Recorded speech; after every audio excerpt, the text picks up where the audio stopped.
Hola la communauté, comment allez-vous? Aujourd'hui, on va parler d'une question que presque tout le monde se pose, mais trop tard. Imaginez-vous à 80 ans en train de vous remémorer votre vie. Votre tête est remplie de souvenirs heureux, mais avec toujours la même question qui vous suit. Et si? Cette question n'est pas juste une jolie formule, c'est peut-être LA question la plus importante de votre vie. Mais pourquoi je vous parle de ça aujourd'hui? Parce qu'une infirmière australienne, Bronnie Ware, a passé des années au chevet de personnes en fin de vie à recueillir leurs dernières confidences. Et dans ces tristes moments, elle a découvert une chose fascinante. Les regrets sont rarement uniques. En fait, la plupart des gens sont tourmentés par les 5 mêmes regrets encore et encore. Et le plus important, ce n'est pas tant ce qu'ils regrettent, mais le fait que vous ayez encore le pouvoir de les éviter. Avant de parler de chaque regret, il faut savoir que le problème de fond que ces regrets révèlent, ce n'est pas qu'on fait de mauvais choix, c'est qu'on ne choisit souvent pas du tout. On laisse la peur, le confort, les attentes des autres dicter notre vie. Et ce qui est fascinant avec ces regrets, c'est qu'ils suivent des schémas assez prévisibles. Par exemple, des recherches en psychologie montrent que sur le long terme, on regrette beaucoup plus ce qu'on n'a pas fait que ce qu'on a tenté de faire. On se dit toujours plus tard, mais malheureusement, le plus tard n'est jamais garanti. Le but aujourd'hui, c'est de disséquer ensemble les 7 regrets les plus universels en mixant les observations de Bronnie Ware avec celles d'autres chercheurs comme Patrick Leroux. Oui, c'est comme ça qu'on arrive à 7 regrets et non à 5 comme je disais tout à l'heure pour ceux qui ont suivi en tout cas. Considérez cette vidéo comme une conversation avec votre vous de 80 ans. Un vous qui vous supplie de faire les choix courageux aujourd'hui. Le tout premier regret, le plus commun, le plus poignant selon Bronnie Ware, c'est celui-ci. J'aurais aimé avoir le courage de vivre une vie fidèle à moi-même et non la vie que les autres attendaient de moi. C'est le regret de personnes qui se rendent compte sur le fil d'arrivée qu'elles ont joué un rôle toute leur vie. Le rôle du bon fils, de l'employé modèle, du conjoint parfait. Un rôle écrit par la société, par la famille, la culture, mais pas par soi. Ce qui est intéressant, c'est que ce regret n'est pas seulement moral, il est psychologique.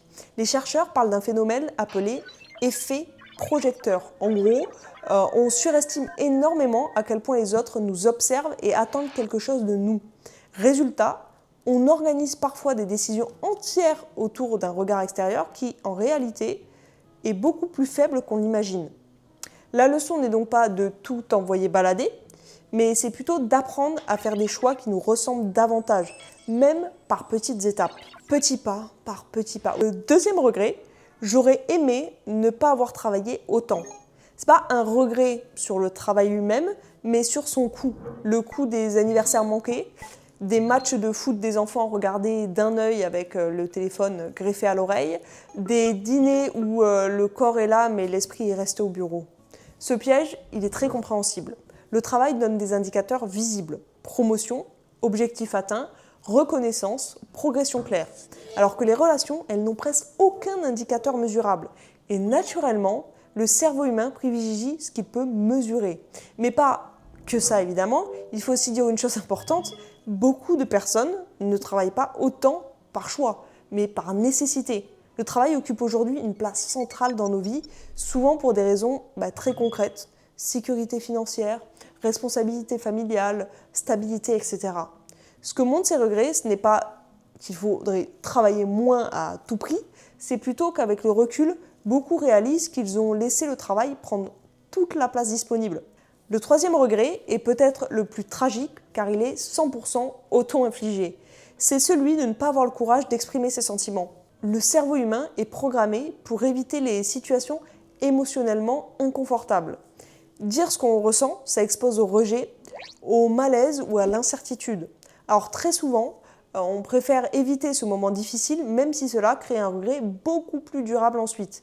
D'ailleurs, ce que montrent plusieurs recherches sur le regret, c'est que sur le long terme, on regrette davantage ce qu'on n'a pas osé ou tenté que ce qu'on a essayé, même maladroitement. Le quatrième regret, j'aurais aimé rester en contact avec mes amis. Personne ne décide de perdre ses amis. Ça arrive, c'est tout. La vie s'en occupe. Le boulot, les enfants, les déménagements, la fatigue, etc. Lentement, les appels s'espacent, les faux qu'on se voit restent sans réponse, puis un jour, vers la fin, on réalise que les gens qui nous connaissaient vraiment, ceux qui se souvenaient de nous, avant les responsabilités, ne sont plus là.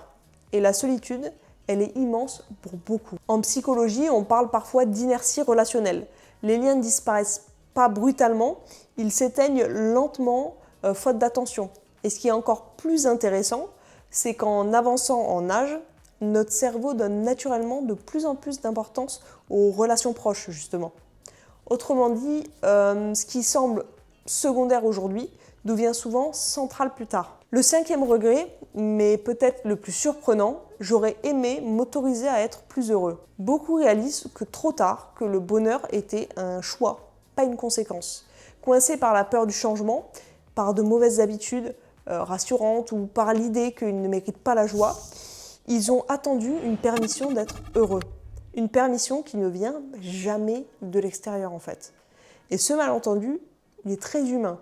Beaucoup pensent que le bonheur viendra quand certaines conditions seront réunies. Plus de stabilité, plus de temps, plus de sécurité.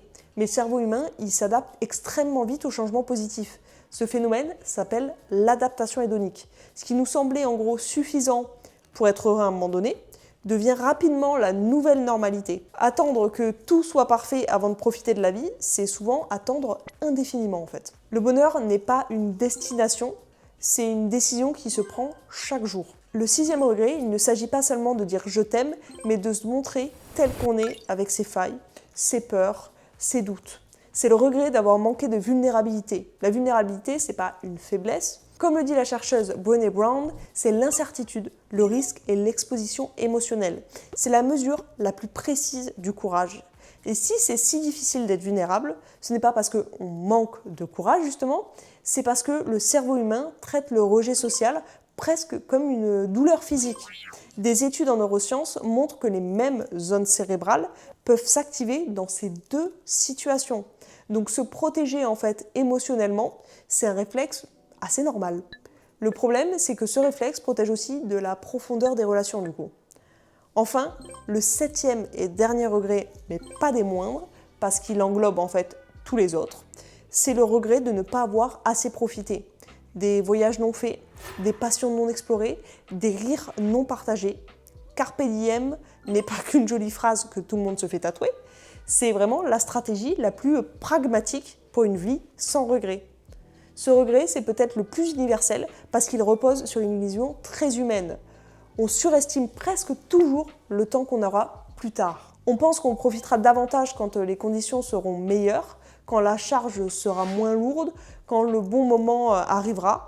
Mais ce bon moment, il reste souvent abstrait. Et avec le recul, beaucoup réalisent qu'ils ont passé plus de temps à préparer leur vie qu'à la vivre en fait. Ce qui est assez troublant avec ces regrets, c'est qu'ils ne sont pas vraiment surprenants. On pourrait presque les deviner à l'avance. Et pourtant, ils continuent de revenir génération après génération. Le truc, c'est qu'avec le temps, ce sont rarement les grandes décisions qui posent problème. Ce sont surtout les petites priorités répétées pendant des années et des années. Bref, ma conclusion, ce sera qu'en préparant cette vidéo, je me suis demandé ce que diraient mes grands-parents en fait. Alors, j'ai appelé ma grand-mère pour lui demander si elle avait des regrets. Et sa réponse m'a un peu surprise, j'avoue.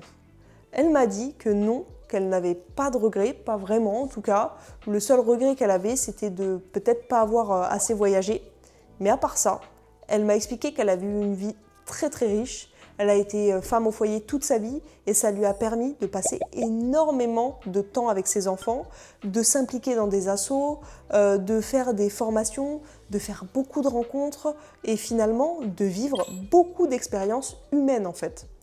Et ce qu'elle m'a dit ensuite, ça m'a marqué parce que je me suis beaucoup reconnue dedans. Pour elle, avoir été femme au foyer, ça a été une chance exceptionnelle et elle se rend bien compte que ce n'est pas donné à tout le monde, clairement, parce que le travail, ça prend une place énorme dans nos vies aujourd'hui. Pas seulement en temps, mais aussi en énergie. Et que ça laisse du coup parfois moins de place pour le reste, beaucoup moins de place. Et je trouve que ça rejoint exactement ce qu'on vient de voir dans cette vidéo en fait. Ce qui est frappant avec ces regrets, ce n'est pas qu'il parle de vie ratée, il parle de vie normale en fait, de vie remplie de responsabilités, d'obligations, de choix logiques, mais où certaines choses importantes ont été repoussées beaucoup trop longtemps. Évidemment, personne ne peut vivre une vie parfaite ni éviter tous les regrets. Mais peut-être que la vraie question n'est pas là. Peut-être que la vraie question, c'est simplement qu'est-ce que vous avez envie de protéger davantage dans votre vie dès maintenant. Parce que ce que montrent ces témoignages, encore et encore, c'est pas qu'il faut tout changer encore une fois, c'est qu'il faut faire un peu plus de place à ce qui compte avant d'avoir l'impression qu'il est trop tard. Bref, voilà, j'espère que la vidéo vous a plu. Si c'est le cas, n'hésitez pas à vous abonner, à liker, ça fait plaisir, ça soutient énormément la chaîne. Merci à tous ceux qui le feront et moi je vous récupère pour vous dire au revoir, comme d'habitude. Et bien écoutez, on se fait des gros bisous et on se dit à dimanche prochain. Gros bisous.